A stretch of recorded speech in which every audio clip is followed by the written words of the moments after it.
Биязы мінезімен түрлі рөлді сомдайтын, күлім деген Райханды барлық досы қолдайтын. Қабілетті сымбатты, Ерлан деген бар жігіт, ақылмен іс тындырар, өзі сондай нар жігіт.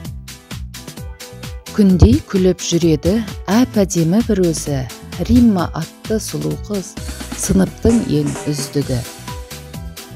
Елім жерім дегенде күш қайраты тасысын, Бақытжан шығып ортадан әлемге аты танылсын. Биязы қыз Айзада, бәріміз де білеміз, қылықтарын ұмытпай айта жүреміз. Ералы деген жігіт бар, бойында түрлі сала бар, көпшілікті қуантар, үлкен үмітпен қаратар. Мектепке жақын тұратын, айтсаң тілді алатын, Нұрболатқа кім жетеді, шақырсаң жетіп келеді.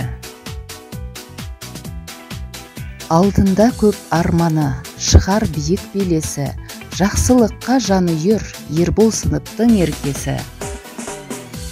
Ойы ұшқыр Нұрлан математиканы сүйетін, қиын есеп болса да лезде шешіп беретін. Спортты жаны сүйеді, салауатты өмір сүреді, бар қоғамдық жұмыстың ортасында жүреді. Нүркен сыныптың жүрегі. Бақытжан сондай салмақты, сабақтан бірде қалмапты, әр іске сондай жауапты, өнерлі ол, жан жақты.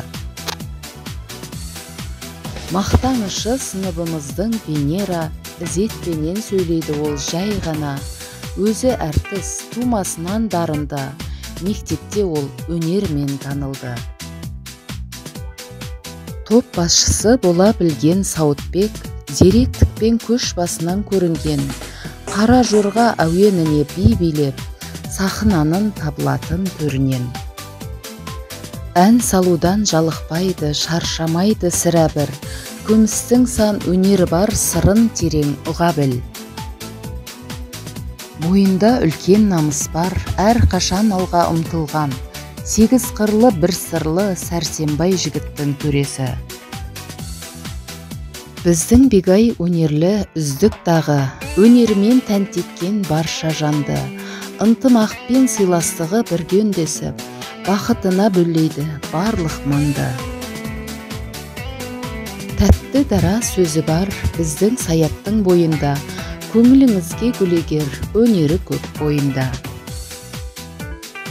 Әр кез жүрер еркелеп, қалаға көшкен ертерек, Кәмшат сынды қызымыз өзі сондай елгезек.